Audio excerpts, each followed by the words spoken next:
And then what about the bullpen, too? Now, with the Porter Hodge injury, they're pressed into action a lot because they don't have star starting pitchers. So even like these guys who are doing well, we don't know how long they'll do well, but they also have to come in the fifth inning almost every single game. And right now there are some suspect guys down there because of injuries. But is there more to the Andrew Vaughn story than just sending him down? No, not really. It's just kind of unusual for a 5-year veteran to be sent down like that. Now, not unusual when you're hitting 189, but there are actually a lot of guys hitting under 200 around the league. You know, it's funny because he's good friends with Jake Berger. Jake Berger's now on the Rangers. Just spoke to him. Jake Berger was just sent down recently and recalled. They were both supposed to do a charity event today, this morning. And, of course, Vaughn is on his way to AAA Charlotte, so Berger had to do the charity event alone. And Berger said it helped him and going down. And it's just that whole reset thing, get away from the grind, all that stuff. It's just unusual for a 5-year veteran to be sent down. But that's how poorly he's going. Basically, Chris Getz said that his upper and lower half are not in sync, okay, for whatever that means. Mechanically, they're not in sync. He's going to go down there and take that mental break. And I asked him, let's get to some audio. I asked Chris Getz if we can sort of make a comparison to what they did in a different way, though, with Colson Montgomery, taking him from AAA all the way to Arizona to give him that reset. Is this kind of Andrew Vaughn's version of it, going from the majors to AAA in the middle of his 5th year, which is very unusual? Here's how Chris Getz answered that. It really is player development at its core, and you don't want to be reactive. You want to be proactive as much as you can, reasonably can. And in this case, yes, the plan is to have Andrew Vaughn back here, and we feel like this the best thing for Andrew to continue his career at the major league level is to take a step back right now. So there's different ways to apply player development. In this case, it made sense. But, there are other examples throughout the organization that we made, and Colson's a prime example of that as well. So Berger really helped him last night when he got the news, to be honest, because Berger just did it. It's hard for a veteran to accept it, but I think he sort of cooled to the idea of going down and now is going to tackle it the way he's supposed to. At least that's what Jake said, and that's what the White Sox hope. Because if you don't, put your arms around the chance to do it, if you go down there and sulk, it's not going to be helpful. So hopefully he has the right attitude. Well, Jesse, my question, and I understand the move, but my question is, what is the White Sox endgame here in a rebuild with Andrew Vaughn? He's never really achieved what they were hoping for him to achieve when he was drafted so high. I believe he's only had one season where he's had a WAR over 1. He's got the worst WAR in baseball. Minus 1.6 right now. Out of 1,100 baseball players. So even if they dead last. Yeah, so even if they do get him right or better, what is better for Vaughn? And, is the goal to trade him? Because I don't know if there would ever be a team right now to be in the market for an Andrew Vaughn. No, of course you wouldn't think that right now. If he got hot at the right time, if he looked better, then there's always a chance there's somebody in play. What's the lesser of two evils, right? I mean, basically leaving him up here and struggling, or sending him down and hopefully fixing himself in order to trade him. I mean, it's not like they're getting ready to sign him to a multi-year extension, but what other options do you have? Now, you're going to non-tender him if he continues like this at the end of the season, or let him go at some point. DFA. But in the meantime, you try to fix him and trade him. Now, the question was put about Luis Robert. He's struggling. Would you send him down? And Chris Getz answered a little bit differently. He's actually looking okay at the plate when you look at some of the underlying numbers. He's stealing bases, and he plays some good defense, so they figure he's at least contributing. But he's in the same boat. He's got to get hot in order to trade him.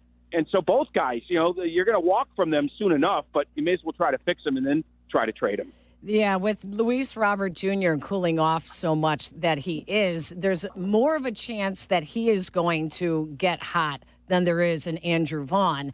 But what blows my mind about Andrew Vaughn is that, he's the old regime. He's the old general manager pick. He's the old. I don't understand their infatuation with staying with him when they've completely cleaned out that part of the baseball organization. It amazes me. Well, this is one of the top picks in the draft at the time. So I think Peggy is just try to get him right and then get something for him. And look, like I just said, they're going to walk away from Andrew Vaughn soon enough. But in the meantime, let's see if they could fix him and get him right. He started to come on in the second half last year, so probably hoping that he picked up where he left off, but didn't happen. And you're right about the old regime. I mean, they have no love lost for the old regime here. I mean, Madrigal was a bad pick. Andrew Vaughn's turning out to be a bad pick. They pretty much, Oscar Colas was a bad sign. They pretty much got rid of all those old guys. There's a couple left over, Luis Robert, Andrew Vaughn being two of them. So there is no long-term plan for Andrew Vaughn. It's simply, let's see if we can fix him and trade him. If we can't, we're going to have to walk away from him. One thing they do well on the South Side is they find catchers. They have a plethora of guys behind the plate that can catch. Well, who's going to be the odd man out? Is Corey Lee coming back? Are they going to keep him in the minors for a while? What's going on? Yeah, no, it's a great question, and Getz addressed it, but really didn't answer it. It's one of those good problems to have, and they will figure it out as they go along. But I will piggyback that question with this answer, too. I was talking to a GM, I mentioned this on Cap and J. Hood this morning, that really thinks this is going to be a seller's market, that there's going to be few teams selling. At least he believes that right now, and the Sox are certainly going to be at the top of that list. Now, I don't know if they're ready to flip a catcher, but not many teams have three catchers, right? So if they want to flip a catcher, they could probably turn it into something pretty good here in a bigger deal come July. So it'll be very interesting to see who gets the playing time, Peggy. I don't really have a great answer for you. They figure it'll just work itself out, but it is a good problem to have because not many teams can boast a couple, three catchers. I've talked to you about some ideas of features to write. I told you one about a Cubs anniversary coming up, and the story. We're getting to the point where we're almost like at the 5-year mark of when this young core started to overachieve. 2020, COVID, they arrived a year early and they played the A's in the postseason, and we thought they had a bunch of guys who were good and were going to develop. They're all basically in the minors or out of baseball. I mean, Tim Anderson, he's terrible. Eloy, terrible. Moncada, terrible. But they were good at one time. A lot of these guys were good at one time, Jesse. What happened? Were they not as good as we thought? Were they developed poorly? What's the reason for all these players who were supposed to be the Sox core and did win one year?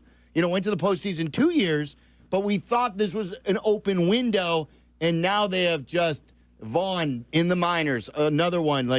What are they? And what happened? Yeah, some of them got paid and then took it easy. I truly believe that Rick Kahn did not do his due diligence in understanding. I know this is sort of cliche, and you got to dig deep to really find the answers, but who loves the game and who doesn't? And those that love the game are going to work as hard as they can, even if they get paid already. And a lot of those guys got paid. Now, not all of them, but that's in part the answer. Also, the injury factor, that play, what's happened to Chris Bryant's career, in part, it's injuries. What's happened to Eloy? What's happened to Yohan? It's injury after injury after injury that takes you out of your development. And so I think it's a combination of things. Then again, Gavin Sheets goes to the San Diego Padres, and he hasn't stopped hitting. He hit two-run home runs yesterday, one in the ninth inning. So part of it is the development process that you've talked about here, Silvy, with this organization was very lacking. And if Chris Getz has said development once, he said it 100 times this year about developing players, and I think that's kind of a reference to the fact that they didn't develop the last regime. So it's a combination of attitude of the guys they had, development, lack of, in terms of coaching, and the injury status. I think it was a perfect storm of all that stuff, and that's why you see most of them out of baseball or performing poorly. All right, let's move on to the Cubs, Jess. They open against Cincinnati. What do you think Cincinnati will be this year? Will they challenge the Cubs at all? I think so, because they have pitching, and Terry Francona is still a good manager. They have probably the best pitching in the division, if you want to say with the Cubs or excluding the Cubs. Their starting pitching is really good, and their bullpen's decent. So that should keep them in games. They just don't have enough at the plate. So I think they'll be in the hunt but never surpass the Cubs. You know, maybe they're always 3, 4, 5 games out, but pushing the Cubs but never getting there. They just don't have it clicking offensively the way the Cubs have, and the Cubs have just enough pitching at the very least to say they can at least battle with the Reds on the mound. So I think the Reds' strength is on the mound, but that's not going to be enough to overtake the Cubs. I also saw Taylor McGregor tweet, like within the half hour, that Shota Managa continues to progress. They're targeting Tuesday for his first bullpen session since going on the IL. But didn't Craig Counsell also say that this is still a long process at this point for Shota? Yeah, I would say 2 more weeks, and then we'll reassess kind of thing. I think, it's a couple bullpens. I assume he'll go down and do a rehab start or 2. So we're looking at a couple weeks if you count every 5 days getting on that mound, or, at least a couple, 3 days between bullpen sessions. And then once he gets down to rehab, a couple games down there. So you're probably looking at a couple more weeks. And they have a little cushion to play with. Don't rush anybody, especially him. He's their top starting pitcher. So, yeah, I think we're looking, I don't know if I'd call it mid-June, but it could be that late. It could be as late as mid-June, if not a little bit earlier than that. Then what about the bullpen, too? Now, with the Porter Hodge injury, they're pressed into action a lot because they don't have star starting pitchers. So even like these guys who are doing well, we don't know how long they'll do well, but they also have to come in the 5th inning almost every single game. And right now there are some suspect guys down there because of injuries. Yeah, every time Ben Brown starts, they're using their bullpen big time, that's for sure. And he's going to get another start this weekend. Curious if that ever changes and they hand the ball to Chris Flex, and we'll see. And the closer position is really tryouts. And that's what it is. And Daniel Palencia is the guy up right now. He blew it on Friday, but Monday. I keep doing that. Came through on Wednesday against the Marlins. Watch for him to continue to get chances. And Brad Keller, who came out of nowhere in spring training, is going to get some chances. Let's say they use Palencia in the 8th inning against a certain, matchup or 2. They might go to Brad Keller in the 9th inning. That's something I was told. I still think Presley's going to get another chance back there, but he's got to right the ship a little bit more. So it's in flux in terms of that closer position. We're still 2 months from the trade deadline. But, again, they have a little cushion. Their offense has carried them. The offense really goes to an extended slump. They will have to count on other parts of their game. We'll see if they can come through. Jesse, this is a little bit off script here, but I was reading about Liam Hendriks and the death threats that he and his wife were getting online. I seem to remember that there were other Chicago athletes that had happened to in the past, and it seems like this is happening more often. Have you ever had any conversations with any of these guys with the access on social media and how horrible it has gotten lately? Mm-hmm. Yeah, I mean, the gambling aspect has perked people's ears, because you lose a bad one, you get online, you fire off against the player that gave it up, right? That's happening more and more, and it's tied to gambling. There's a couple different ways. If you give it a little air, if you give it some life, meaning you talk about it like Liam did, it could get worse. And now here's the difference also. Is it just online threats, or is it real threats? Sometimes you can't tell the difference. I don't think we've heard of someone, getting attacked or anything. Thank God. It's mostly just online. So there's 2 schools of thought when you ask me if I put the players. Acknowledge it and push back against it like Liam has and other players, or ignore it, unless you feel like there's a serious threat there and you've seen something shady outside the player's parking lot. So those are that's the debate within baseball, whether to acknowledge it or not.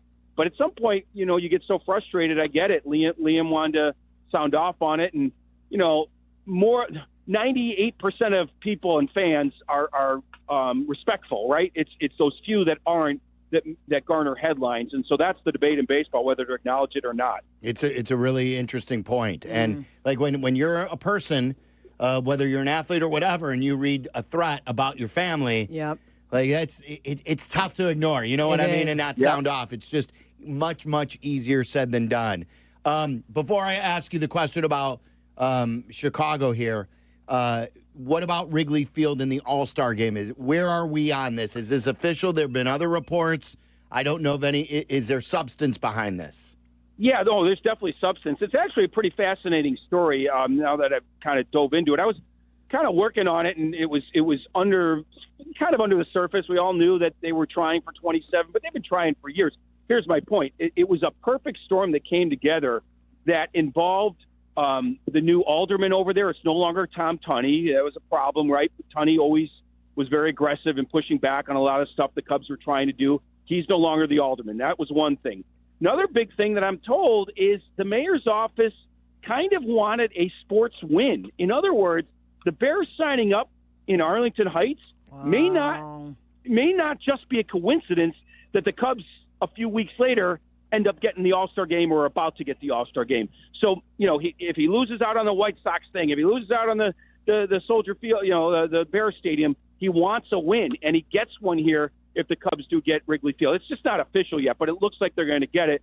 And it came down to the security around the streets and everything there, and really on Waveland by the players' parking lot and the firehouse, something to do with the alleyway there. They're going to accommodate the alleyway for the people that live there and widen it. It came down to 10 feet of asphalt, I'm told. Wow. And they hammered out an agreement. So the security's taken care of. The mayor wanted to win with a sports moment here because he didn't get the Arlington, Soldier Field in Chicago. And then there's a new alderman over there. So it was a perfect storm that's going to go the Cubs' way, and Cub fans will be able to go there in 27 for the All-Star game. Okay, I gave you the heads up that the story in The Athletic was the all quarter-century baseball team. And it's a who's who, of course, of recent baseball memories. If we had to do an all quarter-century Chicago baseball team, where are you going at the positions? Well, I would probably. I mean, again, there's longevity, and then there's just greatness. Chris Bryant was great at third base for a couple, 3 seasons. More than that. So I would put Chris Bryant at third. That's an easy one to me. Over Aramis? So over Aramis and Creedy, right? He won the MVP and Rookie of the Year, and had a couple good years after that. So that defines it for me. And they won a World Series with him as the third baseman. Who's it short? I don't want to be Cub biased, but I probably lean to Javi. He finished second in MVP voting. So I would probably put Javi there, but you could convince me otherwise. Like who's the second best candidate? Is it Tim Anderson? Yeah, I'd put TA there. Yeah, it's not Alex Gonzalez, that's for sure. No, I'm trying. Yeah, I would. TA and Javi would be neck and neck in my world. Okay, second base. We had a tough one with this. Zobrist or Gucci, right? To me, so one of those two. One of the World Series guys. Tell me another one. What are you going to let us? We could cheat here a little bit. You put Baez at second base, and then you put TH. That's not where he was at his best. But that's where he was on the World Series team. He's right. But he nearly won the MVP at shortstop, though. Okay. But we could cheat if you want to cheat. We could put shortstop. Baez at second. Sure. Now, first base, I think, is one of the more interesting ones. Yeah. And then, Jack, what are your ground rules? Because you came up with this. When you consider Frank Thomas, and Frank could be our DH, but do we only consider Frank's success from 2000 through 2005? It's got to be within the quarter century, so it's got to be after 2000. Otherwise, we'd be taking Sammy Sosa's stats from the 90s, too. So he might make the team with just his 2000s, but you dive too much into it if you take the 90s. So it's got to be in the 2000s. So who's your first Canerico base? or Rizzo, right? Canerico or Rizzo? Or Derek Lee. Or Jose Abreu. Another MVP. Oh, boy. This is a tough one. This is the toughest one, I think. Yeah. Jose Abreu had some really good years here. I mean, left-handed hitters at Wrigley Field, I've talked about it. Not many hit 30-plus home runs, and Rizzo did it, I think, five times. Not an easy feat. Canerico was incredible during the championship He run. had 400 home runs. I basically think almost all of them, Yurko said, was Sox, in, and all of them was in the quarter century. Yeah. It wasn't before 2000. You're right. I'd probably put Canerico. Yeah, I'd put Canerico above everyone else, I believe. And then Rizzo. Abreu has more career WAR than Canerico. And he had a shortened season in there, too. He had a 60-game season that he played. And an MVP. Mm-hmm. I don't think anybody in Chicago would give Abreu the nod over Canerico or Rizzo. Because of the fan favorite. Yeah, maybe. So maybe. then you only get a DH for the White Sox. You don't get a. No, there's DH now. Well, let's go back to using your argument about it's only been in play for the National League for how many years? 3 or 4? Yeah. So how does that count? How does that count Jack, it's your game. How does that count if Frank Thomas only played a couple of years in the 2000s? We don't get to count his. Why are we counting DH for 5 years in the National League? Fair enough. I kind of agree with Peggy, I guess. Oh, wow. So only count the stats when they played as a DH, I guess. Yeah. So many I think it's kind of moot, though, because Frank, I think, pretty clearly takes the cake. Yeah. For DH. Well, so For that's DH, it. So yeah. only yeah, the for White Sox DH. get Yeah, one. yeah, I think Cubs don't get a DH. I think the only close one is Schwarber, and he was too up and down, and Frank Thomas is a Hall of Famer. Right.